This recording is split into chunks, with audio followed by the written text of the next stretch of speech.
자, 네, 계속 보시겠습니다. 462페이지. 그래서 투자자들의 이익을 위해 치러진 전쟁이 이것들뿐만이 아니었다. 그러니까 아편 전쟁 뭐 이것뿐만이 아니라 이제 계속 사실 전쟁 자체가 이제 아편처럼 재화가 될 수 있었다는 겁니다. 지금 우크라이나 전쟁 하고 이제 저것도 생각하시면 돼요. 우크라이나 전쟁 저것도. 1821년 그리스인들은 오토만 제국에 반란을 일으켰다. 그래서 이제 오스만 튀르크 해가지고요, 그죠? 오스만 제국이 그래도 이제 터키하고 그쪽 그리스하고 발칸반도 남부까지 다 이렇게 오스만 제국이었죠. 그 당시까지는 그래도요. 그래서 이제 거기서 밑에서 반란을 일으켰는데.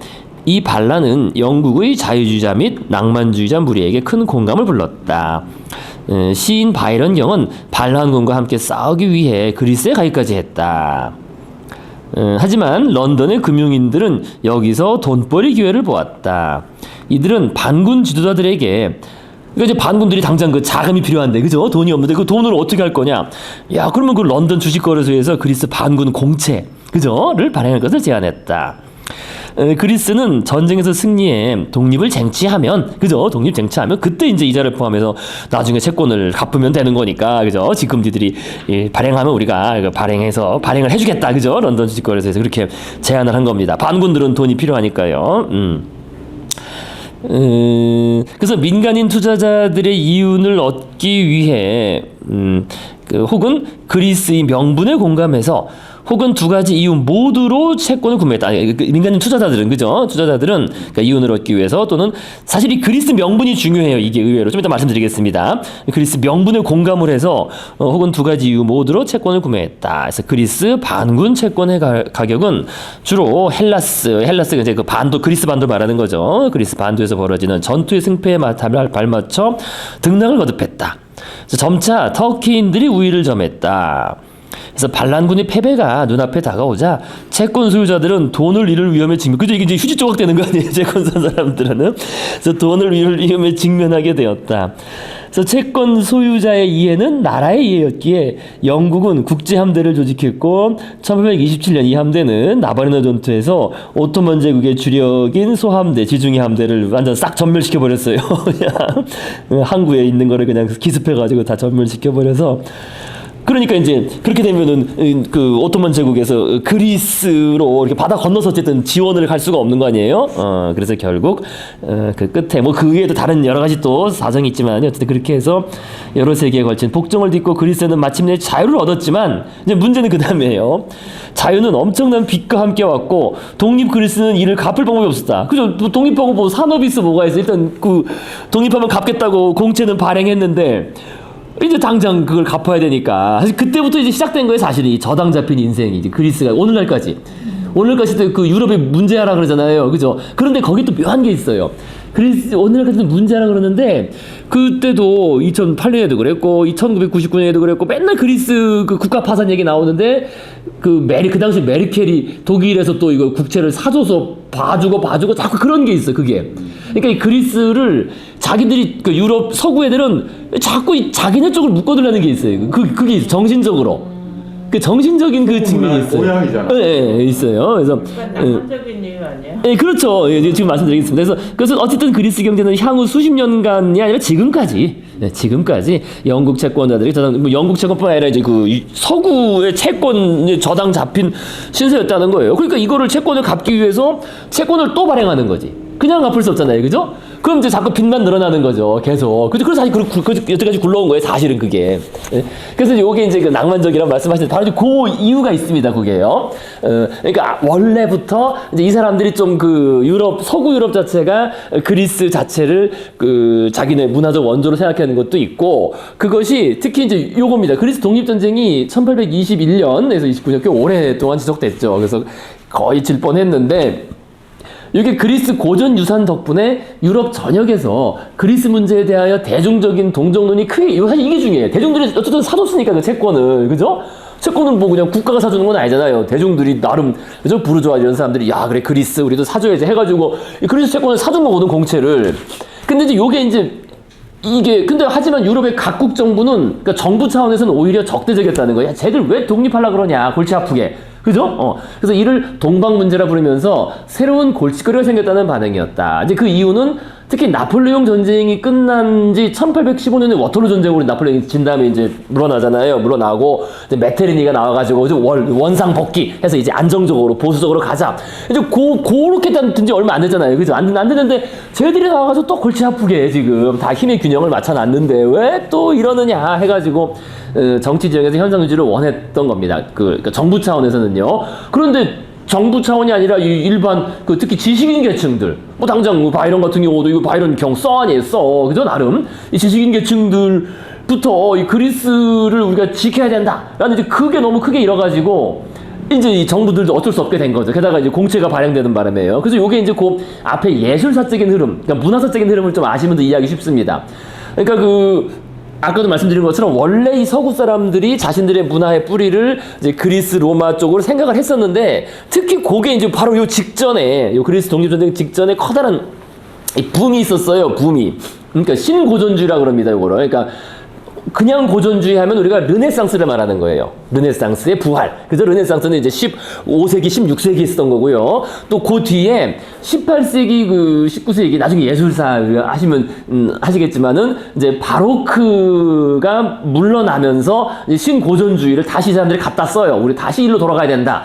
그래서 신고전주의는 결국 이제 프랑스 대혁명을 전후로 하는 시기에 그죠? 중후반, 이제 18세기 중후반부터 19세기 이때까지 그리스 로마 고전을 따라하는 것이 문화적 붐을 이뤘다는 겁니다. 근데 이 문화적 붐의 촉진한 자극제 중에 중요한 게 이 폼페이 발굴이에요. 이거 아시죠? 폼페이가 왜 화산에 묻혀있다가, 그죠? 묻혀있다가, 이제 그런 걸 알긴 알았었지만, 요때, 요 18세기 중후반에 프랑스 정부가 그거를, 사업권을 사가지고, 적극적으로 발굴합니다. 물론 사실은 발굴이라기보다는 자기들이 이제 그걸 발굴해서 거기 문화재를, 자기들이 우리가 돈 주고 샀으니까 이제 문화재를 다시 가져온 건데, 어쨌든 그때 유명한 작품들도 많이 발굴돼요. 근데 어쨌든 그게 폼페이가 발굴이 되고, 그래서 야, 옛날 사람들이 이렇게 살았구나 뭐 이러면서 어떻게 보면 대대적인 발굴이죠. 사실은 최초로 있었던. 그래서 사람들한테 막 알려지고 책으로 알려지고 또 이때는 특히 이제 책이 대중 출판물이 많이 나왔습니다. 그런 상상력을 자극하는 그런 사파, 판화 등을 통해서 그러면서 대중적인 관심과 호기심이 크게 확산됐다는 거예요. 그게 그 직전이에요. 그리스 독립 직전에. 그래서 근데 폼페이는 아직도 발굴이 다 안 됐다 그러더라고요. 아직도 안 돼서, 아직도 안 돼. 아직도 이제 부수를 이렇게 하고 있어가지고, 한참 걸려서. 그래서 아직도 뭐 한 20, 30% 남았다고 하더라고요. 근데 그래서 요게, 바로크랑은 다른 새로운 예술이 어쨌든 나오게 됐습니다. 요거를 따라하는. 그래서 우리가 아는 유명한 그림들이잖아요. 그죠? 이 소크라테스의 최후란 이 그림이라든지 죽음, 그 다음에 호라티우스의 명세. 이 소크라테스는 그리스고, 호라티우스 형제 이거 로마예요, 로마. 그죠? 그러니까, 요 작품들이 바로 그때 나온 거예요. 그 직전, 그리스 독립전쟁 직전에 나와서 요때 유행했던 신고전주의 작품들이거든요. 자크 루이 다비드가 그린 작품들인데요. 이거 뭐 다 전형적인 아주 그리스 로마 주제를 소재로 삼았고, 그죠? 이렇게. 이제 그 당시 민중이나 지식인들 계층들에서는 너무나 이제 자연스럽게 받아들였다는 거예요. 그리스 로마라가 이제 우리 전통의 시작이라는 거. 그래서 우리의 뿌리라는 게 더더군다나. 그 다음에 요 고전주의자도 그렇고 또 고전주의에 반대했던 낭만주의자들도 또 이 그리스 로마를 또 낭만적인 아까 그런 동경이 있었어요. 그래서 공통된 거예요. 그리스 로마를 동경하는 거는. 그래서 이게 낭만주의 미술의 리더 웨젠 들라크로와 민중을 이끄는 자유의 여신 그린 사람이에요, 이 사람이. 자유의 여신 있잖아요. 그죠? 맨날 나오는 프랑스 혁명 나오는 낭만주의 화가가 그린 대표작이 사실 이거거든요. 이거. 키오스 또는 뭐 발음으로 히오스 섬의 학살. 그래서 이게 지금 딱 보면 이 오스만 투르크, 그죠? 아랍인, 튀르크 사람이 이 그리스 사람들을 이렇게 학살하고 학대하는 여기 섬, 그죠? 여기 히오스 섬이 여기 있는데. 그러니까 옛날에는 오스만 투르크가 다 이만큼 자기네 원래 영토였는데, 뭐 지금은 이렇게 이제 구별됐지만, 이렇게 됐지만, 여기서 그 지배 당한 시간이 굉장히 길죠. 길죠. 수백 년 더 되죠. 그렇죠. 그때 동로마 제국이 멸망한 이후부터 계속이죠. 동로마 제국이 15세기 멸망했어요. 그죠? 그리고 그 이후에 계속 15세기부터 계속 지배받은 그죠? 이게 다 이렇게 지배됐던 지역인데 지금은 이게 경계선이에요. 그러니까 어쨌든 이 경계선 때문에 말이 많죠, 그죠? 이 터키 바로 앞에까지 지금 그리스 땅들이니까 이게 좋을 일이 없는 거죠, 어쨌든. 근데 이제 어쨌든 그 당시에 이제 그 그리스 독립에도 이야기가 굉장히 많던데요. 그리스 사람들이 저 당시에 그런 자랑을 없었대요. 그렇죠. 그러니까 워낙 오랫동안 지배를 당하고 있고 예. 있어도 뭐 그렇게 나쁜 그 등급이 있는데 그 나쁜 등급 정도 아니고 한 2등 시민 정도. 아, 맞아요. 예. 그래서 이게 뭐 그 당시에도 이게 말이 많았어요. 그래서 그 여러 가지. 예. 독립은 그리스 자체가 독립 자기 자력으로 한 게 아니고 옆에서 다 들어가고 예. 진짜 이 발굴하고 하는 과정에 야 너거 정체성 자체를 끊임없이 이렇게 찔러가지고 이렇게 묶여 있으면 안 돼. 너무 대단한 놈들이야. 이런 식으로 맞아요. 정체성이 심어진 거죠, 어떻게 보면은. 예. 그리고 그리스 자체도 워낙에 쪼개져 있어요, 이 안에도. 그러니까 실제로 독립한 지역은 얼마 안 돼. 맨 처음에 독립한 지역은 얼마 안 된다고요. 예. 예, 그렇죠. 그게 있는 거예요. 그럼 고립돼. 원래 근데 지형 자체가 고립적이에요. 그리스는. 지형 자체가 뭐, 조금만 그냥 2,000명, 5,000명, 그 정도 되는 조그만 폴리스들의 그런 데에서 원래 그렇습니다. 지금 왕국으로 독립을 하거든요. 그렇죠. 예. 그리스 왕국. 예. 그 독립을 해야 되는데 어떤 정체를 취할지도 맞아요. 공화정으로 할지 왕정으로 할지 누가 어떻게 할지 뭐 해서 독일 지역에 있는 조그마한 영지에 있던 그 영지 귀족의 아들 하나 데리고 새로서 왕으로 해라. 예. 왕으로 세우는 거예요. 어쨌든 그 말이 많았어요. 근데 어쨌든 그래서 그렇기 때문에 여러 가지 문제가 있었던 거예요. 결국에 그 뒤에 오늘날까지 문제가 이어져 온 거죠, 사실은. 그러니까 그 서구인들의 관념에서는 그리스 로마가 하나로 보였지만은 사실 하나가 아니었던 거죠, 사실은. 사실 그 로마도 이탈리아도 하나가 되기가 어려웠잖아요, 그죠? 그러니까 서구적 관념을 사실은 이쪽 남부 유럽에도 거꾸로 적용시킨 건데 그건 또 어떻게 보면 실제를 왜곡해도 그렇게 볼 수가 있는 거죠. 자, 그래서 어쨌든 근데 이런 그림이 이렇게 막 그려지면서 또 야 진짜로 이렇게 해가지고 막 오히려 공분을 산 거지. 실제를 좀 어떻게 보면 좀 과장한 건데요, 그죠? 이렇게 막 그 우리의 그 조상들이 타 민족에 의해서 이렇게 학살된다 이런 식의. 그래서 어쨌든 이런 신고전주의와 낭만주의 이런 거의 붐에 의해서 이제 그 당시에 뭡니까? 아까 그거를 좀 이해하셔야 돼요. 이게 대중적인 동전이 크게. 그래서 그 유발 하라리도 그렇게 쓴 거 아니겠습니까? 여기 그죠? 그러니까 그리스 명분에 공감해서. 이거 공감이라는 게 그냥 나온 건 아니고 이런 문화적인 그죠? 그런 배경이 있어가지고 사람들이 그 당시 사람들이 이제 크게 그 공감을 해서 많이 사줬다는 겁니다. 많이 사줬기 때문에 공채가 발행이 된 거고. 그죠? 근데 그것이 결국 이제 저당 잡힌 신세로 만든 거죠. 그때부터 지금까지 사실은. 지금까지 이어지는 거예요, 그게. 따지자면은요.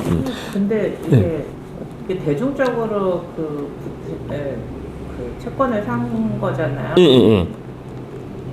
근데 영국이 자기가 정부 차원에서 산 게 아닌데 군대를 어떻게? 그러니까 채권 소유자들이 부르주아, 그러니까 그죠, 그죠. 이게 어떻게 되냐? 해가지고 영국 수상 의원들한테 압력 넣고 그런 식이에요, 사실. 영국 의회 그렇게 움직였거든요, 보통. 영국 의회는 그냥 그죠. 그 친구들이 우리 이거 좀 해봐 이런 식으로 이제 한 거죠. 그 의원들하고 수상하고 다. 그러니까 정부 자기들은 적대적이었지만. 그죠. 별개로. 그나마 영국은 좀 나은 거였죠. 영국은 좀 뭡니까 그러니까 프랑스나 오스트리아나 이런 쪽은 좀 더 현상 유지적이었는데 대륙 국가들은 영국은 해양 국가니까 그다음에 하필 또 그것이 런던 주식거래소에서 발행된 공채이기 때문에 영국이 힘이 좀 강력. 그다음 어쨌든 뭐 해군력으로는 영국을 뭐 당해낼 나라가 없었으니까 그때부터 바로 해군이 신함대들이 이제 뜨기 시작해가지고요. 국정선이 저렇게 된 이유도 그 해군역에서 맞아요. 밀어붙여갖고 거기 확보를 해고. 뭐 해군에 따라서 결정된 거죠, 저게 다. 그래서 이제 그리스 사례를 보시면은요, 이제 재밌는 사례가 생각나는 게 있죠. 당장 우리나라 독립공채. 그죠? 우리나라도 왜 대한민국 임시정부가 발행을 했잖아요. 그죠? 그래서, 그런데, 회수율이 뭐 거의 없다 그래요. 다 그 당시에 불태워졌거나 아니면 외국 그 하와이 노동자들을 산 것들은 다 뭐 거기서 없어져가지고 뭐 어떻게 되는지 모르고. 그래서 몇 년 전에 벌써 10년도 더 됐나? 그 전에 그 공채 저 해준다 다시 그 보상해준다 해서 3만 배를 액면가에 3만 배를 보세요. 3만 배. 근데 3만 배도 사실 얼마 안 되는 게 100원짜리면은 300만 원이거든요. 근데 옛날에 100원이었으면 그 300만 원도 더 하는 돈이었을 거래 아마. 그래도. 그 당시 100원이면. 그래도 3만 배 해주면 근데 그런 것도 있지만 의외로 이제 공짜로 기부한 사람들이 많더라고요. 또 그때.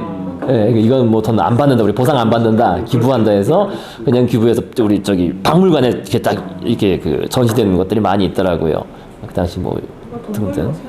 예, 예. 근데 어쨌든 우리나라 같은 경우 이제 그런 일이 있었고, 그래서 독립 공채, 그러니까 임시정부 국채죠, 임시정부 국채. 그리고 사실 뭐 그 당시 많이 발행도 못했어요, 우리나라. 그 누가 사요? 우리나라 사람들이나 조금씩 사는 거죠, 말 그대로. 소액. 예, 예, 소액 진짜. 예, 예. 그 공채 이야기하니까 생각나요. 만약에 우리랑 북한이랑 이렇게 통일이 될 경우에 예. 북한이 발행하고 안 갖고 있는 공채들이 굉장히 많대요. 이전 시대에 우리보다 북한이 더 잘 살았어요. 지금부터 제가 얘기할 건데 그 북한 채권 좀 얘기를 드릴게요. 북한 채권. 북한이 채권을 발행을 했죠 예전에는. 그걸 우리가 인수하는 거야. 그래서 그거를 팔고 거래가 지금 일어나고 예, 있거든요. 북한 채권. 예, 예. 북한 채권이 그래서 북한이 그 1984년도에 모라토리움을 선언했더라고요. 그러니까 84년부터 그때부터 우리 못 갚는다 이렇게. 그래서 그 뒤부터 이제 채권을 발행할 수가 없었던 거죠. 그 뒤부터는 발행 못했던 거죠. 근데 어쨌든 그 전에 채권을 발행해서 그나마 그 소련이 좀 사주고 동구 국가들, 유럽들이 좀 사주고 동구 국가 사줘서 좀 남아 있는 게 있어요. 특히 김일성 시절에는 좀 잘 나갈 때는 채권이 발행이 됐으니까. 동남아 좀 하고. 근데 이제 사실 별로 없죠. 그런데 이제 북한이 저렇게 되는 바람에 채권값이 당연히 이제 폭락해서 거래도 안 되고 이제 거의 휴지가 됐는데 김일성 죽고 나서부터 거래가 되기 시작해가지고 이제 이게 이제 뭐냐면은 예? 통일되면 돈이 되고. 그것 때문에 된 거예요. 그러니까 북한이 갚는 게 아니라 이거는 김일성이 죽으면서부터 야 통일해서 그러면 이거 남한이 갚아준다 해가지고 그래서 그때부터 거래가 돼가지고 근데 실물은 거래가 안 된다 그러더라고요. 파생 상품화돼서 그 얘기는 저도 예전에 파생 상품으로 거래가 돼요. 근데 또 우리나라 국민은 투자 못하게 법으로 만들어놨더라고요. 최근에 얼마 안 돼요. 그게 된지. 왜냐하면은 만든 이유가 있더라고.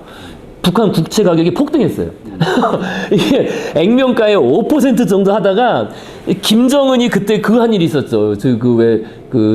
자기 고모부 죽이고 어쩌고 이때 폭등해가지고 왜냐면 이거 얼마 안 남았다 정권 해가지고 지금 액면가에 15%가 됐는데요. 그러니까 한 3배 오른 거지. 그러니까 그죠? 5%에서 15%밖에 안 아니 그러니까 어제 5%에서 한 게 15%가 된 거니까. 지금 그러니까 지금 그러니까 그 북한 정권의 그거에 따라서 그러니까 지금 어쨌든 그 정도로 거래가 된대요. 액면가의 한 15% 정도로. 근데 그거 살만도 한 게 섰다가 어떻게 통일되면 대한민국 정부가 갚아줘야 되니까 그러면은 15%가 100% 되는 거니까. 아니, 그것도 그렇지만은 지금 북한 같은 경우에는 그 국제 결제 시스템에 아예 제외돼 있죠. 제외돼 있죠. 근데 그게 여기 경제가 어느 정도 자리가 잡히고 결제 시스템을 되살리려고 하고 이러면 그게 선행이 돼야 됩니다. 그거를 뭐 어떤 식으로든 간에 해결을 해야 되기 때문에. 그러니까 공채를 갖고 오면 돈을 내줘야 되는 거예요. 그러니까 뭐 5%에 사서 100% 받으면 거기까지 이자까지도 받는 거잖아. 그렇죠. 어쨌든 그래서 그게 근데 어쨌든 물건 자체가 그 거래량 자체가 많지는 않다 그러더라고요. 근데 어쨌든 그게 지금 그쪽에서 거래가 되고 있다고 합니다. 북한 채권요. 그래서요. 그 문제도 그래서 우리가 나중에 통일될 때 통일 비용에 들어가는 문제가. 근데 이제 그 투자를 해가지고 떼돈 본 사람들이 있어요. 그게 여기 어떻게 본 것 같아. 그게 어디 없더라고요. 그 앙드레 코스톨란이라고 유럽의 유명한 또 투자자거든요. 그 사람은 주로 이제 그런 망한 국채 투자해가지고 그러니까 결정적인 게 그거야. 그 독일이 참 그렇지. 왜 동독의 채권을 나중에 서독이 갚아줬잖아요. 그죠? 그런 원리인 거죠 지금 우리나라 같은 경우. 근데 이 코스톨란이는 그 과거 히틀러 정권이 발행했던 채권을 그걸 샀어. 진짜 역발상이죠 이거는. 야 이건 나중에라도 갚아주겠냐? 히틀러가 발행했던 건데. 근데 갚아줘야지 국가의 신용 문제이기 때문에. 그래서 그거로 뭐 백몇십 배 이익을 보고 그 코스톨라니가 그 다음에 소련 위기에 또 돈을 또 해서 그때 뭐 6,000배를 벌었다고 그러더라고요. 6,000배를. 뭐 아르헨티나 이런. 그러니까 그런 국채를 그래서 전형적인 쓰레기된 국채를 사가지고 큰 이익을 본 아주 왜냐면 국가는 망할 일이 별로 없다는 거죠 한마디로 어떻게 돼, 국가는. 대세전화죠. 네. 들고 있으면 몇십 년 지나면 어쨌든 한 번은 온다. 뭐 이런 네, 그럴 수 있죠. 그 워낙 또 헐값이니까. 그죠? 그러니까 결국 국가가 망하지 않는 게 국가가 있는 한 그걸 갚기 위해서 더 큰 국채를 발행해서 갚아주니까 그럼 나는 벌고 그죠? 그 국가는 계속 빚만 늘어나지만 지금 사실 그런 시스템 아니에요 지금 계속 그 빚을 내서 빚을 내서 빚을 갚고 빚을 내서 빚을 갚고 지금 이탈리아도 뭐 장난 아니고 맨날 그죠? 이탈리아 스페인 다 그 모양 아니에요 그게 그쪽에 특히 그리스도 마찬가지고 그 옛날 뭐 동양 국가들이 200년 정도 가고 100년 정도 가고 망하는데 그 이유 중에 하나가 사실 돈 때문에 망하는 거예요. 그렇죠. 결국엔 그 유지가 안 되는 거죠. 그래서 재정 유지가 안 되는 거죠. 계속 지출이 늘어나고 또 뭘 갚아야 되고 하니까 돌아오니까 못 막아서 결국에는. 그 옛날 기준에 따르면 지금 있는 국가들 중에 10개 중에 한 서너 개는 망할 나라들인 거죠. 뭐 망했어야죠 사실은. 네, 그죠? 200%, 300% 이렇게 되는데 그게 유지된다는 게 오히려 신기한. 그러니까 그 저번에 봤으면 우리 프랑스 혁명도 결국 그것 때문에 일어난 건데 프랑스 혁명도 그 국가 빚 때문에 일어난 거 아니에요, 그죠? 사실 지금으로 따지면 얼마 되는 것도 아닌데. 그렇죠. 지금으로 따지면. 지금은 다 같은 버블에서 같이 가고 있기 때문에 안 망하는 것뿐인 거지. 서로 그러니까 서로 발행해주면 저쪽에서 또 빚으로 사주고 또 서로 사주고 사실 이런 거라고 볼 수도 있어요. 어떻게 보면은요. 이게 사실 뭐 채권을 발행할 돈이 들어와서 그걸 다 나눠서 이렇게 써서 성장을 하면 되는데 누군가 그 와중에 해먹으니까 그렇죠. 문제가 생기고. 그러니까 지금 이게 또 공포의 폭탄 돌리기라는 걸 알기 때문에 그러니까 한 대충 어느 정도 은행이 망해도 그 사소한 게 펑 터트릴 수 있으니까. 자, 그래서 어쨌든 이런 식으로 이게 국채나 이러니 그리스도 결국 그 문제가 있는 계속 그 문제가 발목을 잡고 있는 겁니다. 참 그게. 그게요. 다른 나라도 다 그렇죠 지금 자, 자, 계속 보시겠습니다. 그래서요. 그래서 자본과 정치의 힘찬 포옹은 이제 신용시장에서 크나큰 의미가 있었다. 그래서 어떤 경제가 지닌 신용의 양은 새로운 유전의 발견이나 새 기계의 발명 같은 순수한 경제적 요인뿐만 아니라 체제 변화나 좀 더 대담한 해외 정책 같은 정치적 사건들에 따라서 달라진다. 그래서 나바리노 전투 이후 영국 자본주의자들은 해외의 위험한 거래에 돈을 투자할 용의를 더 많이 나타냈다. 그래서 외국의 채무자가 변제를 거부한다면 영의 군대가 돈을 받아내주는 것을 보았던 것이다. 그죠? 그래서 오늘날 한 나라의 신용 등급이 천연 자원보다 경제적 복지에 미치는 영향이 훨씬 더 큰 이유가 여기 있다. 신용 등급이 훨씬 더 중요한 자산이라는 거예요. 그죠? 신용 등급은 그 나라가 부채를 갚을 가능성을 가리킨다. 순수한 경제적 데이터 외에도 정치, 사회, 심지어 문화적 요인을 고려해서 매겨진다.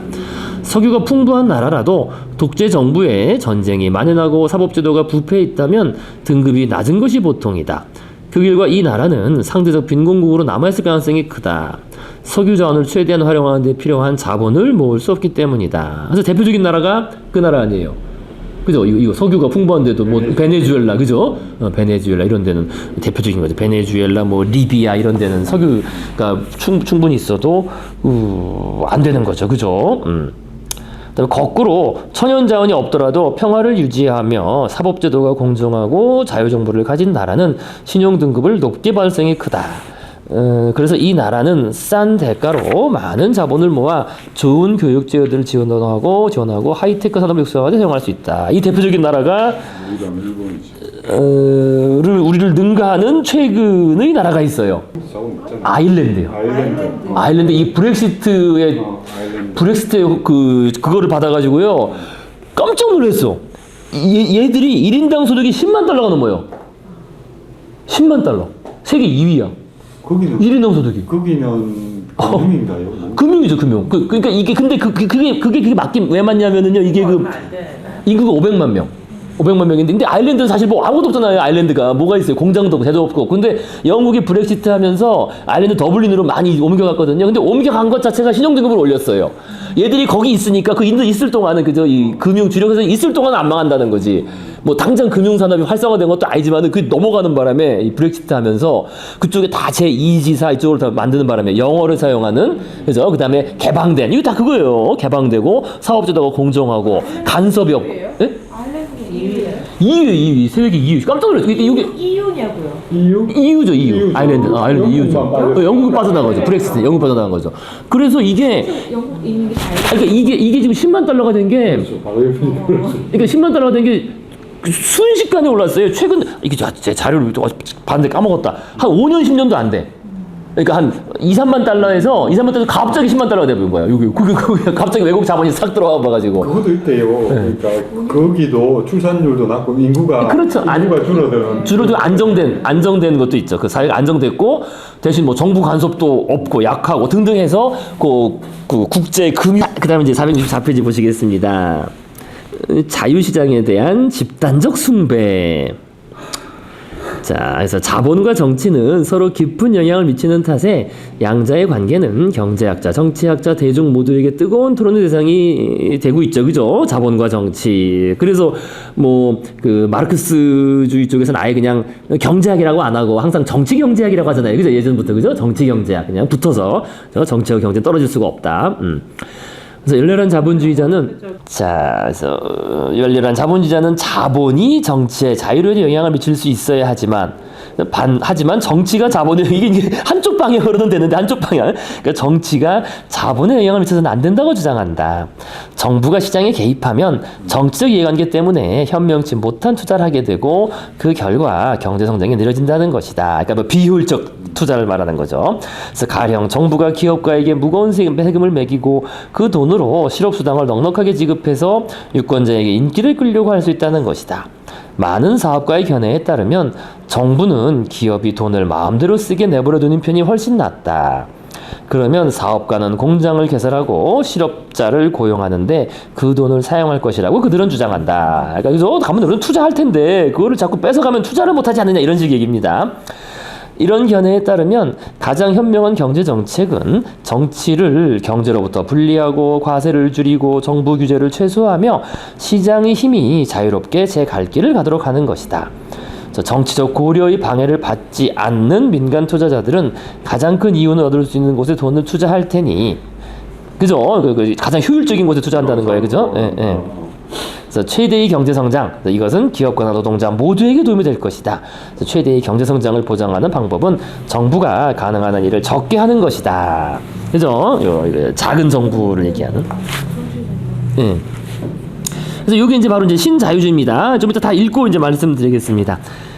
오른쪽에 465페이지요. 신자유주의인데 이런 자유시장 교리는 자본주의 교리의 가장 흔하고 영향력 있는 변증에 해당한다. 가장 열렬한 자유시장 지지자들은 국내의 복지 정책을 비판할 때만큼이나 열성적으로 해외에서의 군사적 모험을 비판한다. 이들이 정부에게 주는 조언은 선 전문가가 입문자에게 하는 조언과 동일하다.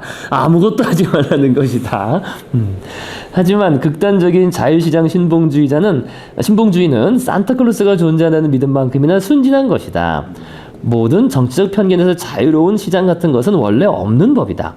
가장 중요한 경제적 자원은 미래에 대한 믿음인데 이 자원은 도둑들과 사기꾼들에 의해 끊임없이 위협당하고 있다. 그죠? 자, 그래서 시장은 그 자체만으로는 사기, 도둑질, 폭력으로부터 스스로를 보호할 수 없다. 속임수를 제재하는 법을 만들고 그 법을 집행할 경찰, 법원, 교도소를 설립하고 지원함으로써 신뢰를 보장하는 것은 정치세가 할 일이다. 그죠? 결국 신뢰, 그죠? 어쨌든 뭐 돈, 화폐 가치 신뢰 자체도 정부가 보장하는 거 아니겠어요, 그죠? 그래서 왕이 시장을 적절히 규율하는 업무에 실패하면 신뢰의 상실, 신용의 축소, 경기 침체로 이어진다. 우리가 1719년 미시시피 버블에서 배운 교훈이 이것이었다. 그래서 결국 프랑스는 혁명이 일어나고 이제 영국이 결국 그 프랑스를 추월하게 된 거죠. 혹시 잊은 사람이 있었다면 2007년 그죠? 미국의 주택시장 버블과 그 결과로 일어난 신용 붕괴와 불황이 상기시켜 주었을 것이다. 자, 그래서 이 자유시장에 대한 집단적 숭배가 이제 오늘날 유행인데 그게 그렇지 않다. 그렇게 쓴 거예요. 사실 유발 하라리는요. 그죠? 오늘날 그러니까 2011년 지금부터 10년 전, 네, 물론 지금도 거의 이 관점이죠. 그래서 이게 이제 신자유주의에 대한 얘기잖아요. 그죠? 신자유주의. 그래서 이렇게 보시면은요. 그죠? 자유시장에 대한 집단적 숭배. 그래서 제가 간단히 이제 정리해 왔습니다. 뭐 다들 아마 아실 텐데, 그죠? 우리 경제적 자유주의 사상, 이 변천해 왔죠. 크게, 그죠? 세 가지로. 과거의 고전적인 그 자유방임주의, 그죠? 19세기에서 산업화가 본격화되는 자본주의가 세계화가 본격 시작된 19세기부터 1929년 대공황까지 아담 스미스 이론에 각한 고전적인 자유주의였습니다. 그런데 이제 이 대공황이 이제 큰 전환점을 맞죠. 그죠? 1929년 대공황 이후에 한 1970년대까지 이 케인즈주의가 이제 지배해요. 한 50년 정도. 케인즈주의. 그래서 케인즈는 대공황을 극복하고 경제를 활성화시키기 위해서 정부가 이제 개입해야 된다. 그죠? 정부가 할 일이 있다. 라는 주장한 겁니다. 그래서 정부가 직접 어떤 금리, 그죠? 통화 정책, 그죠? 통화 정책을 적극 활용하고, 그다음에 정부의 정부가 직접 투자하는 거예요. 그죠? 직접 투자해서 사람들한테 월급을 주고, 그죠? 공기업 활성화시키고 재정 정책을 써야 된다. 이런 식으로 얘기했어요.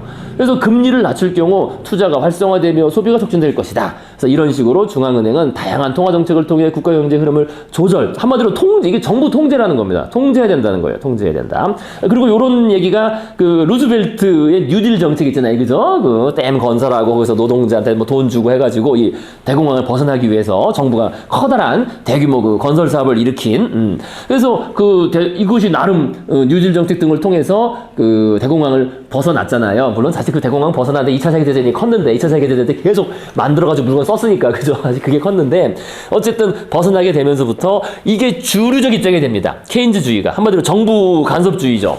그래서 정부가 항상 이제 경제 흐름을 보고서 이제 브레이크를 밟으면 이제 금리를 높였다가 그죠? 브레이크를 풀었다가 금리를 높였다 내렸다 높였다 내렸다 하고 또 재정을 풀었다가 걷어들였다 이런 식으로 조절하면서 요게 기가 막히게 잘 먹혀왔어요. 60년대, 70년대, 이른바, 이제 우리 서구 유럽 그 당시 뭐가 있었냐면은요, 마셜 플랜 내가 들어보셨죠? 마셜 플랜. 미국이 유럽을 부흥시키기 위해서 대규모 지원을 했잖아요. 근데 돈이 어디서 나왔겠어? 돈이 당연히 국채에서 나오죠, 국채. 그래서 돈을, 채권을 발행해서, 유럽이 채권을 발행하고 그걸 사주고 해서 근데 대신 어쨌든 그때는 전쟁 이후에 폐허를 건설하면서 사람들한테 소비가 돌고 이렇게 된 거예요. 그래서 지속적인 성장이 있었어요. 그래서 60년대, 70년대. 예? 냉전 때문에 그렇죠. 냉전도 그렇죠. 그러니까 냉전 때문에 마셜 지원을 한 거고요. 그죠? 그래서 어쨌든 크게 그래서 50년대, 60년대가 골든 에이지라 그럽니다. 50년대, 60년대 정도까지가 골든 에이지가 이어지면서 계속 성장을 했는데, 어디 갔지? 요거 지금. 그러니까 서구 경제는, 그런데 1970년대부터 이게 안 먹히기 시작해요. 근데 안 먹히는 이유는 여러 가지가 있는데, 일단 경제 규모가 커져서 그래.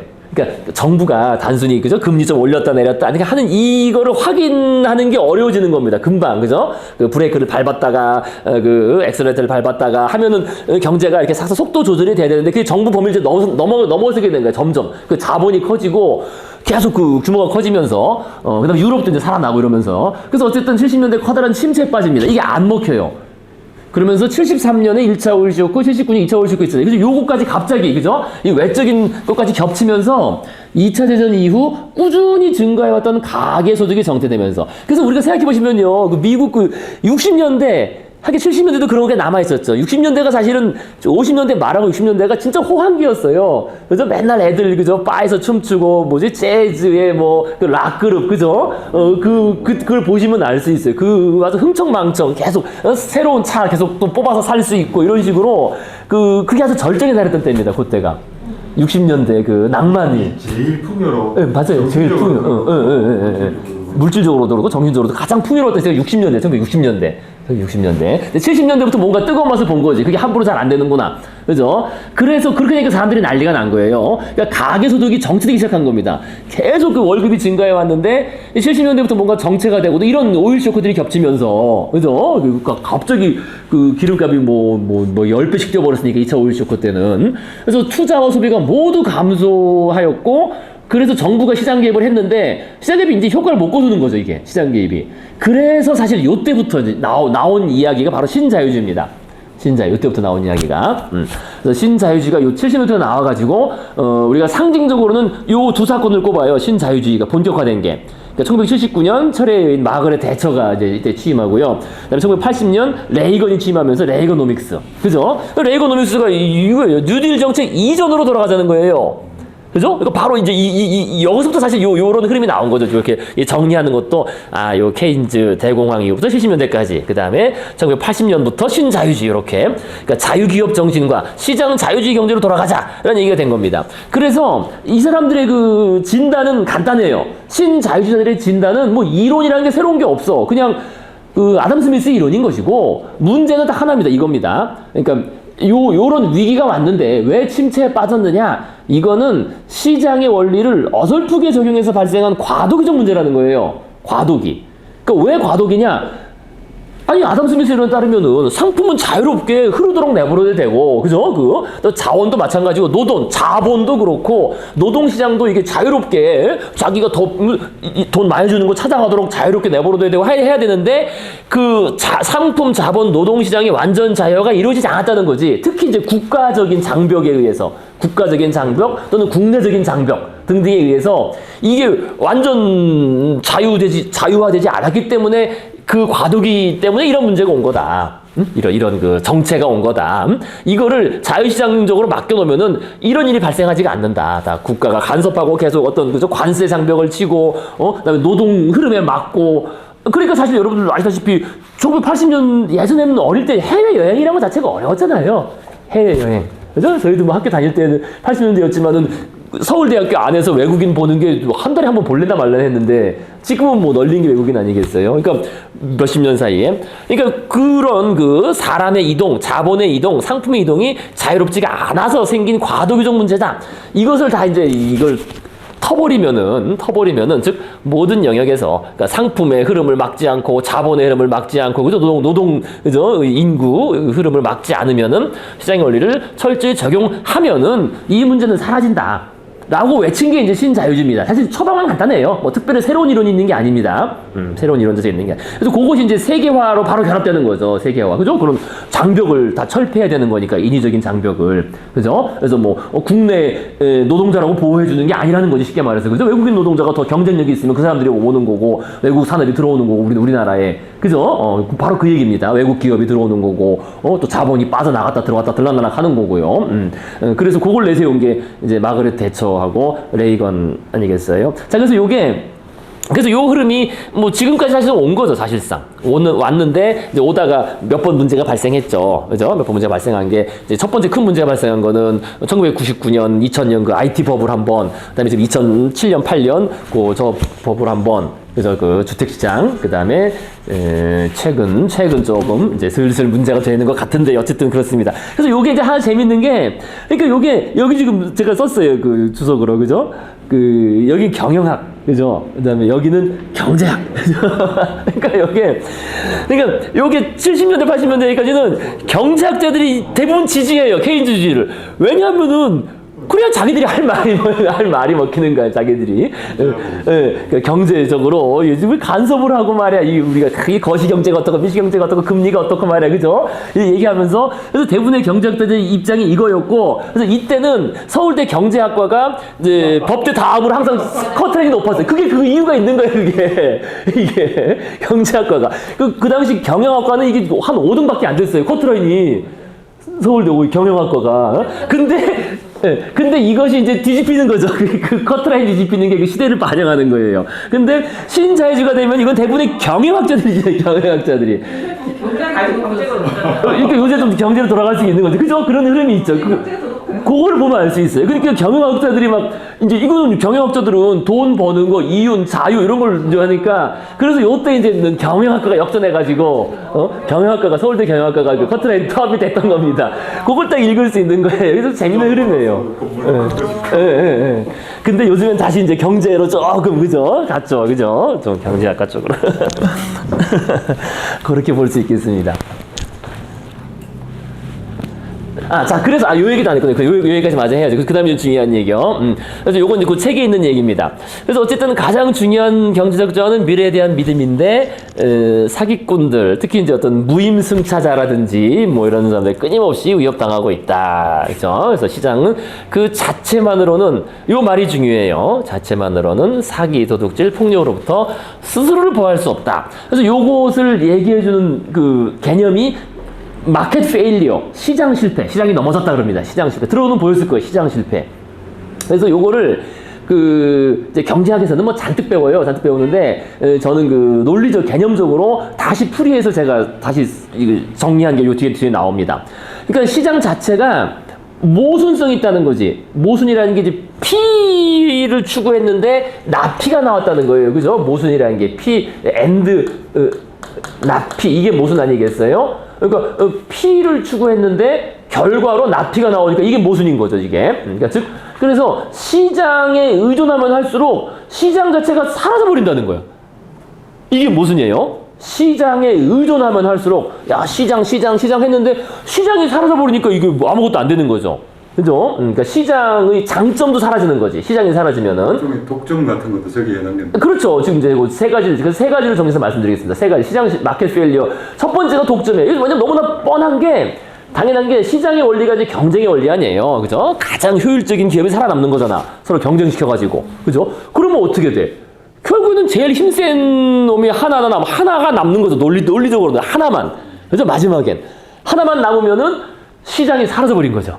경쟁 시장이. 그렇게 되면은 그 시장의 그 효율성, 시장 경제의 장점도 같이 사라져버리는 거 아니겠어요? 그죠? 그래서 독점이 성립하면 그때부터 비효율이 판이 치는 거죠. 그죠? 그래서 이게 논리적으로 그런 거예요, 논리적으로. 그리고 실제로 이런 일이 발생하고요. 그죠? 가만 내버려두면, 그러니까 시장한테만 맡기면은 약자들은 다 나가 떨어지고 결국 독점 내지는 과점이 성립해가지고 경쟁 시장이 사라지고 오히려 자원이 비효율적으로 배분되고, 그죠? 이렇게 되는. 그래서 이게 첫 번째 가장 대표적인 시장 실패 현상이고요. 자, 두 번째 외부 효과입니다. 외부 효과, 이거 외부 효과라 그래요, 외부 효과. 그래서 왜냐하면 시장에 맡긴다 그랬으면은 이 시장 참여자들은 자신의 이익을 극대화하는데 가장 신경 쓸 거 아니에요, 그죠? 그러면 이로 인해서 발생하는 비용을 외부로 전가합니다. 뭐 알면서 전가하기도 하고 모르는 사이에 전가되기도 하고, 그 대표적인 게 이제 환경 유지 비용 같은 거예요. 그죠? 자기가 뭐 또 장사하면은 쓰레기가 발생할 거 아니야. 그럼 쓰레기 치우면 어떻게 돼? 자기가 쓰레기까지 치우면은 경쟁자한테 뒤처지잖아요. 그죠? 내가 쓰레기 치우고 뭐 할 동안 다른 사람은 그 비용을 전가하고 그냥 쓰레기 그냥 아무 데나 버리고 가면은 이게 사실 그겁니다. 환경 비용이. 딴 게 아니라 내가 공장에서 뭘 만들고 나면은 오폐수 이런 거 뭐 배출하고 나면은 그걸 내가 또 다시 또 정화하면은 거기에 비용이 들고 나는 그러면 경쟁에서 뒤처지잖아요. 그러니까 그냥 배출하는 거지. 그냥 배출하고 그냥. 그래서 이런 거 외부 효과라고 그럽니다. 그러니까 외적으로 발생한 효과죠. 자신이 어떤 이익을 추구하는 과정에서 발생하는 외적인 효과들. 또는 인프라, 도로, 통신.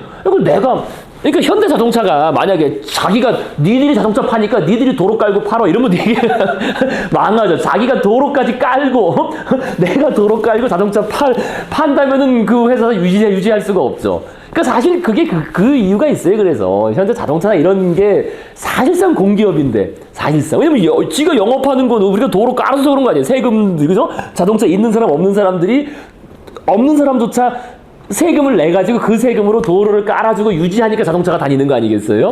그죠? 그러니까 사실 그런 이유가 있어요. 그것도 다 외부 효과예요, 사실은, 이게.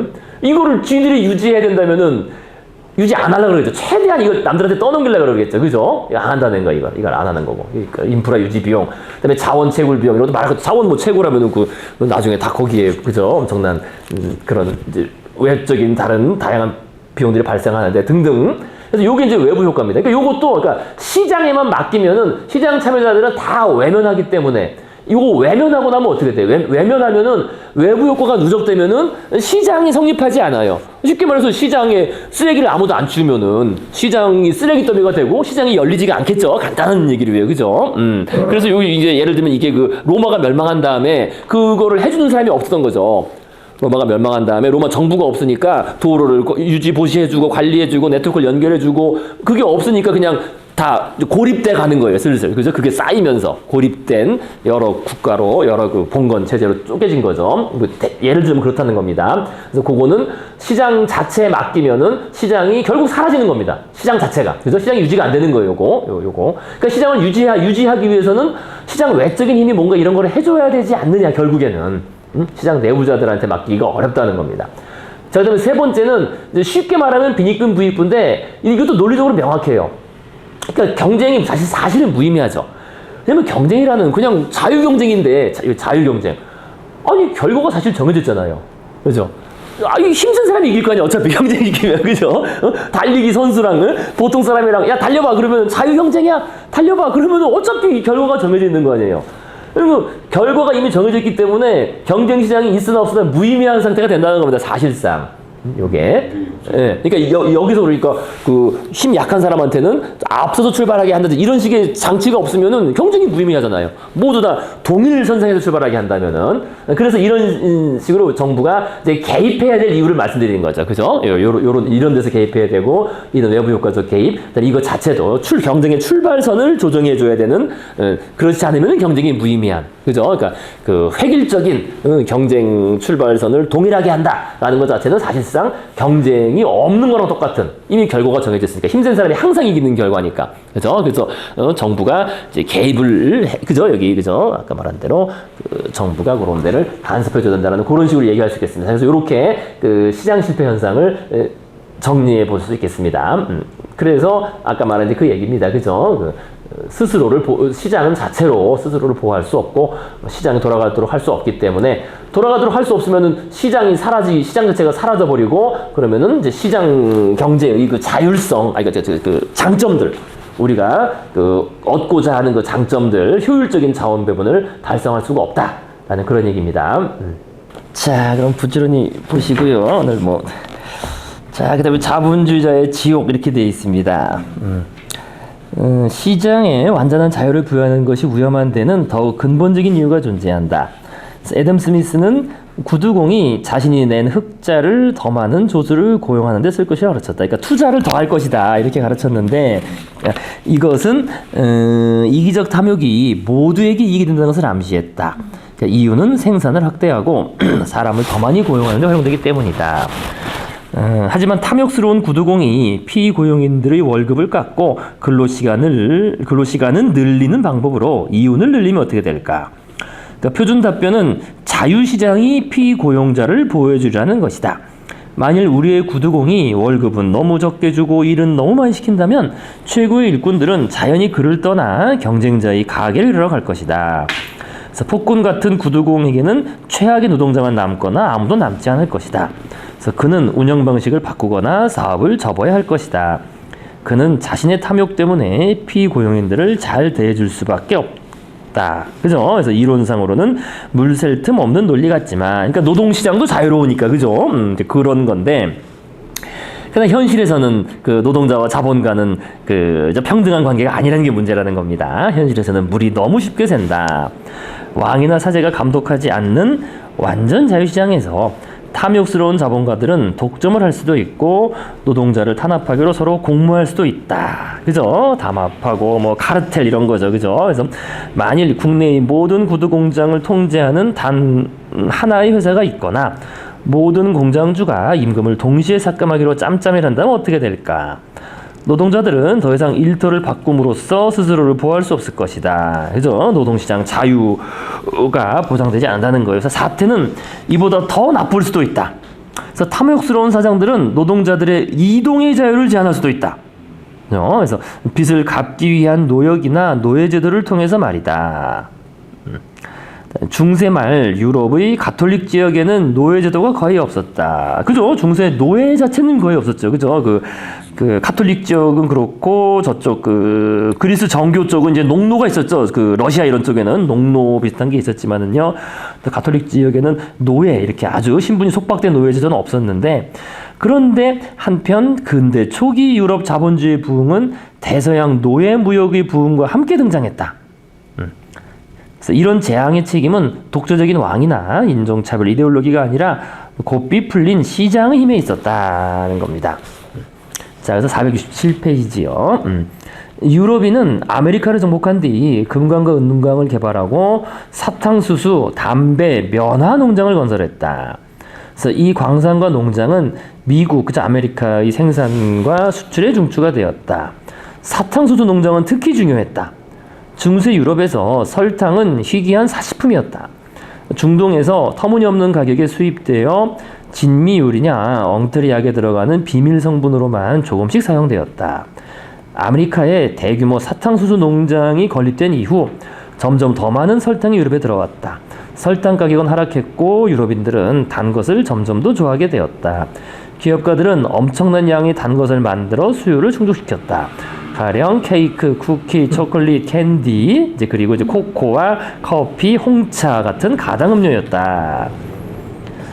그래서 평균적인 영국인의 연간 설탕 섭취량은 17세기 초에는 거의 0이었지만 19세기 초가 되자 8kg으로 늘었다. 하지만 사탕수수를 재배하고 거기서 설탕을 추출하는 것은 노동 집약적인 사업이었다. 적도의 태양 아래 말라리아 감염 위험이 큰 사탕수수 밭에서 장시간 노동을 하려는 사람은 드물었다. 그래서 계약직 노동자는 대량 소비하기에는 너무 비싼 상품이었다. 그래서 시장의 힘에 민감하고 이윤에 탐욕을 부리며 경제 성장을 바라는 유럽인 농장주들은 노예로 눈을 돌렸다.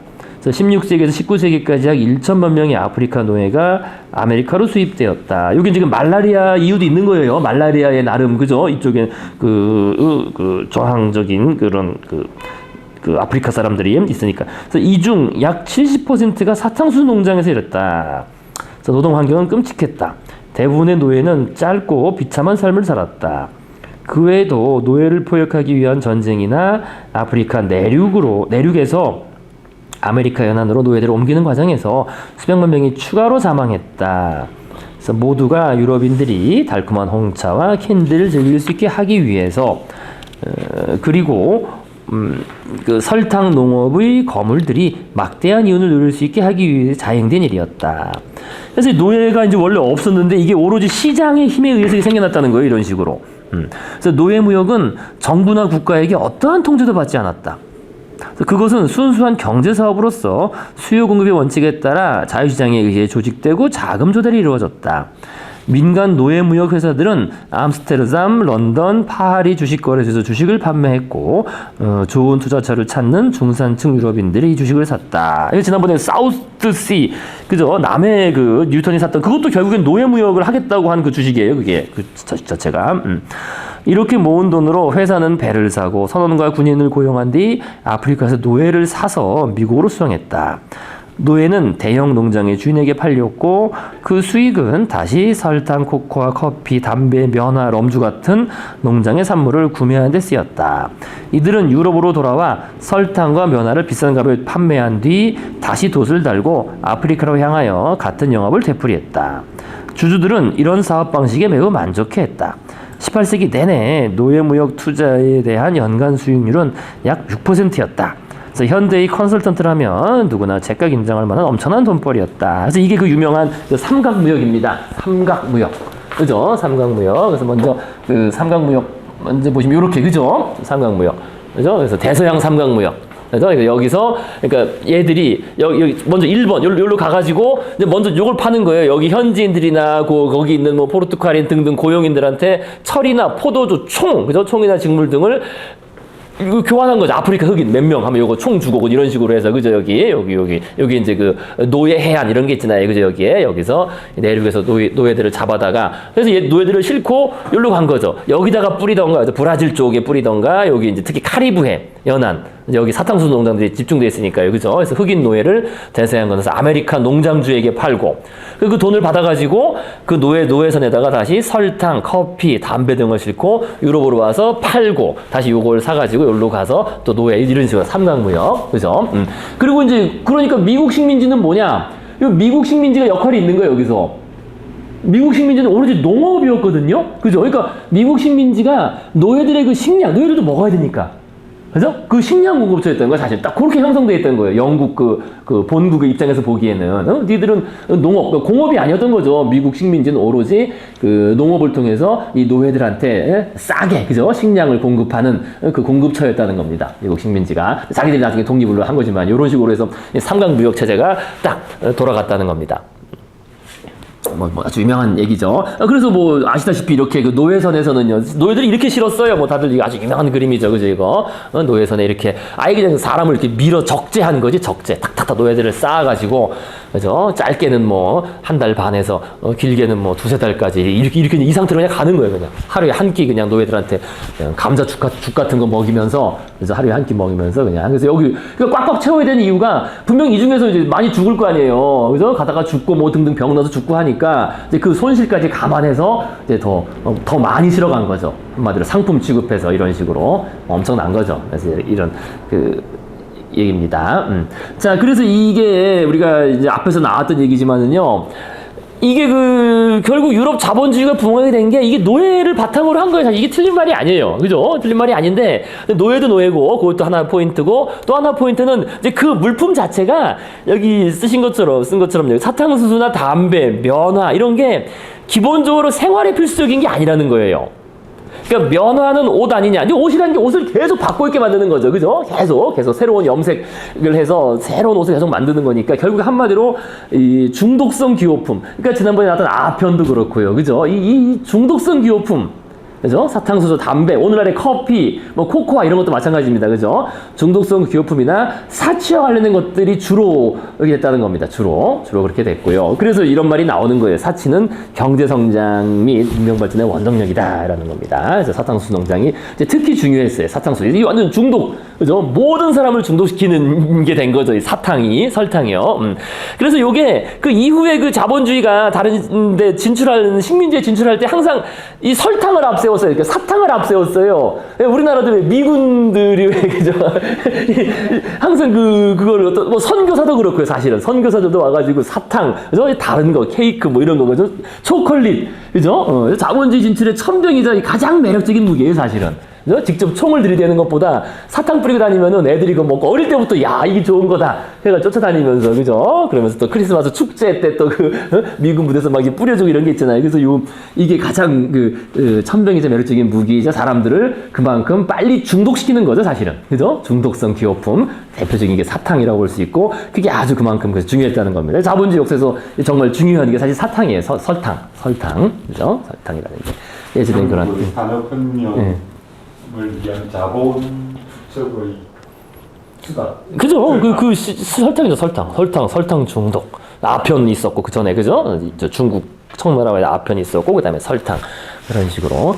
참, 근데 인간이 그 중독에 취약한 거예요, 그래서. 중독에. 오늘날에도 사실 커피가 엄청나잖아요, 오늘날에 커피 무역도, 그죠? 커피 무역도 그렇고. 자, 그래서 그거 하나를 볼 수 있겠고요. 자, 그 다음에 두 번째 아까 나온 이제 요런 얘기입니다. 결국, 이거는 국가에서 통제받지 않고 이루어졌을 때 이런 일이 발생한다. 그래서 사람 자체를 그냥 오로지 상품으로만 보는, 그죠? 그런 일이 발생한다는 거를 금방 알 수 있겠습니다. 자, 그래서요, 이제 계속. 아프리카에서 데려간 노예들이 워낙 많아서 그렇지, 아시아에서 잡아간 노예들도 많죠. 많죠. 아시아도 많죠.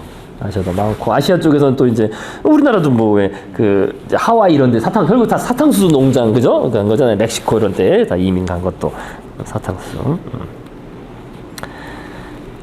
자, 그래서 계속 읽겠습니다. 이것은 자유시장 자본주의 오그티다. 자유시장 자본주의는 이윤이 공정한 방식으로 얻어지거나 공정한 방식으로 분배되도록 보장하지 못한다.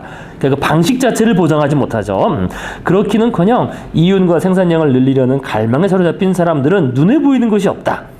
성장이 최고의 선이 되고 다른 윤리적 고려에 의한 제약을 받지 않을 때 그 성장은 쉽사리 파국으로 치닫는다. 기독교나 나치즘 같은 종교는 불타는 증오심 때문에 수백만 명을 살해했다. 자본주의는 반대로, 그죠? 차가운 무관심과 탐욕 때문에 수백만 명을 살해했다. 대서양 노예 무역은 아프리카인에 대한 인종적 증오에서 생긴 것이 아니다. 그러니까 주식을 구매한 개인이나 그것을 판매한 중개인, 노예무역회사의 경영자는 아프리카인에 대해 거의 생각해 본 적이 없었다. 사탕수수 농장 소유자들도 마찬가지였다. 많은 농장주들이 농장에서 멀리 떨어진 곳에 살았고 그들이 원한 유일한 정보는 손익을 담은 깔끔한 장부였다. 대서양 노예 무역이 그것만 아니라면 흠이 없었을 기록에 새겨진 유일한 오점이 아니었다는 점도 기억해야 한다. 앞장에서 이야기했던 벵골 대기근 역시 이와 비슷한 역학에 유발되었다. 영국 동인도 회사는 벵골은 1천만 명의 삶보다 자기 이익에 더 신경을 썼다. 이게 자기가 일단 걷어갈 거 다 걷어가고 이제 남은 뭐 사람들이 먹을 게 없어진 겁니다. 이것도 뭐 단순한 얘기예요. 그다음에 인도네시아에서 네덜란드 동인회사가 벌인 군사 작업에 돈을 댄 것은 그 자기 자녀를 사랑하고 자선 사업에 돈을 내고 좋은 음악과 미술을 즐기는 네덜란드의 정직한 시민들이었다. 하지만 이들은 자바, 수마트라, 말라카 주민들이 겪는 고통은 중히 여기지 않았다. 지구의 한켠에서 현대 경제가 성장하는 데는 수없이 많은 범죄와 악행이 뒤따랐다. 19세기에도 자본주의 윤리는 조금도 나아지지 않았다. 유럽을 휩쓴 산업혁명은 은행가와 자본 소유자를 더욱 부유하게 만들었지만 수백만 명의 노동자에게는 비참하고 가난한 삶을 선고했다. 유럽 식민지에서는 사태가 더욱 나빴다. 1876년 벨기에 왕 레오폴드 2세는 중부 아프리카를 탐사하고 콩고강 유역의 노예무역과 싸우는 것을 사명으로 내건 비정부 인도주의 기구를 설립했다. 그래서 기구에는 그러니까 도로와 학교와 병원을 건설해 해당 지역 주민의 삶의 질을 개선한다는 책임도 주어졌다. 그래서 이제 1885년 유럽 열강들은 이 기구에 콩고강 유역 230만 제곱킬로미터의 통제권을 부여하기로 합의했다. 이게 이제 벨기에한테 이제 합의해서 준 거예요, 자기들끼리. 그래서 벨기에 유일한 식민지죠. 그래서 벨기에 국토의 75배에 이르는 그 땅은 이후 콩고 자유국으로 알려지게 되었다. 그곳에 사는 주민 2천만, 3천만 명의 의사를 물어본 사람은 아무도 없었다. 그래서 인도주의 기구는 눈 깜짝할 사이에 성장과 이윤이 진정한 목적인 기업으로 변했다. 학교와 병원은 잊혔고 콩고강 유역은 광산과 농원으로 채워졌다. 그 운영은 대부분 벨기에 관리들이 맡았으며 그들은 현지인을 무자비하게 착취했다. 그래서 고무 산업은 특히 악명이 높았다. 이때 이제 특히 이제 고무 산업이 아주 또 새로 성장을 했거든요. 그러면서 고무의 수요가 늘어난 거죠. 고무. 그러면서 그 노예를 잡아다가 다른 데서 운영한 게 아니라 근데 그 지역에서 이제 실질적인 노예를 그냥 운영한 거예요. 노예 사업을. 그래서 고무는 빠른 속도로 중요한 산업 필수품이 되었고 고무 수출은 벨기에의 가장 중요한 수입원이 되었다. 그래서 고무를 수집하는 아프리카 촌마을 사람들에게는 점점 더 많은 할당량이 주어졌다. 할당량을 채우지 못한 사람에게는 게으름을 이유로 잔인한 벌이 주어졌다. 팔을 절단해버리는가 하면 어떤 때는 한 마을 전체를 학살하게 됐다. 가장 보수로 추정해도 1885년에서 1809년 성장과 이윤을 추구하는 과정에서 희생된 사람은 600만 명, 콩고 인구의 한 20% 이상에 이르렀다. 일부에선 1천만 명이 육박한다고 추정한다. 이것도 아주 역사에 남는 유명한 그 벨기에 왕이 직접 가서 또 사과하고 사과를 반복된 사과를 해도 이제 이게 문제가 됩니다, 항상. 그래서 유명한 사건이 이제 벨기에령 콩고. 그래서 이게 그 이쪽에 프랑스, 이쪽에 영국 이렇게 했는데 그 사이에 벨기에를 준 거예요. 근데 이게 이 레오폴 2세는 이거를 자신의 아까는 뭐 그런 그 독립 기구라 그랬지만 그건 이제 허울 뿐인 거고요. 실제로는 자신의 영지, 일종의 왕은 자기 이제 땅이 있는 거잖아요. 사유지로 여겼어요. 1908년까지. 근데 1908년에 이제 자기가 이제 이거를 그 벨기에 국가한테 그 기증을 합니다. 그게 계속되는 거야, 사실은요. 사실은 8년에 끝난 게 아니라. 그래서 어쨌든 그 전까지가 특히 잔혹했어요. 그 이유도 마찬가지지만. 그래서 1960년에 콩고 민주 독립노란 거, 독립을 하지만은요. 어쨌든 그 전까지 벨기에 식민지로서 이 고무 착취 이런 그 당시 이제 유럽에 있었던 그 일종의 만평이죠. 이 레오폴 2세가 이렇게 막 사람들 올가매가지고 그죠? 그 러버 코일 고무 그 족쇄처럼 이렇게 그죠? 짜가지고 사람들을 쥐어짠다. 그래서 실제로 너무나 잔혹한 직접적인 아프리카에 대한 대표적인 그 잔악행위로 꼽히고 있습니다. 거의 뭐 1.5명 가까이 이렇게 학살된. 그래서 저것 때문에 계속 네. 오히려 보이잖아요. 계속 오늘날까지도 사실 그래요. 이 콩고 이 사건은. 그래서 자기가 또 거기다 막 식민지 자기 동상을 세웠을 거 아니에요. 해가지고 동상 뭐 이 정도는 양반입니다. 막 목 자르고 별게 많아요. 동상 훼손된 것들. 그래서 아주 그 대표적인 그러한 그 아프리카에서 직접적인 그 잔혹한 행위를 했던 그런 사건으로 꼽힙니다. 자, 그래서요 이제 마저 쭉 보시고요. 1908년 이후, 특히 1945년 이후 자본주의 탐욕에는 어느 정도 고삐가 죄어졌는데 여기에는 공산주의에 대한 두려움이 가장 큰 이유였다. 그죠? 공산주의 혁명이 일어나가지고, 그죠? 하지만 불평등은 여전히 만연했다. 2004년의 경제적 파이는 1500년보다 크지만 분배는 너무나 불공평해서 하루 종일 힘들게 일한 아프리카의 농부와 인도네시아의 노동자가 집에 가져오는 식량은 500년 전보다 더 적다. 그러니까 그 일한 거에 비해서는 훨씬 적다는 거예요. 하루 종일 일한 거에 비해서는. 471페이지 맨. 농업혁명과 마찬가지로 현대 경제의 성장은 거대한 사기로 드러날지도 모른다. 인류와 세계 경제는 성장을 거듭했을지라도 기아와 궁핍 속에서 살아가는 개인은 더욱 많아졌을지도 모른다. 그러니까 절대적 빈곤이 더 증가한 거 아니냐 이런 이제 의문도 있죠. 그래서 자본주의는 이 같은 비판에 두 가지 대답을 가지고 있다. 첫째, 자본주의는 오직 자본주의자만이 운영할 수 있는 세계를 창조했다. 세계를 다른 방식으로 운영하려 했던 유일하게 진지한 시도는 공산주의였으나 그것은 거의 모든 면에서 자본주의보다 훨씬 더 나빴기 때문에 다시 시도해볼 배짱이 있는 사람은 아무도 없다. 기원전 8500년의 사람은 농업혁명에 통한의 눈물을 흘렸을 수도 있지만 농업을 포기하기는 너무 늦어버렸다. 그죠? 일단 시작되고 나면 그 돌이키기 어렵다는 겁니다. 이와 비슷하게 우리는 자본주의를 좋아하지 않을 수도 있지만 그것 없이는 살 수 없다. 그러니까 다른 대안이 있느냐? 사실 이거예요. 그죠? 이제 자본주의에 대한 비판에 대해서 첫 번째는 그래 이게 문제가 있는데 그럼 다른 대안이 있느냐? 사회주의 그거는 더 끔찍하고 그럼 뭐가 있느냐 이제 그런 이제 반문이겠습니다. 자본주의자의 그 대답이 첫 번째 대답이요. 그러니까 다른 대안이 있으면은 얘기해 봐라. 그러나 우리는 이미 너무 늦어버린 거 아니냐? 그것 없이 살 수 없는 세계를 만들어 버렸으니까요. 자, 그럼 두 번째 대답은 우리가 인내심을 더 많이 가져야 한다는 것이다. 자본주의자들은 천국이 눈앞에 와 있다고 약속한다.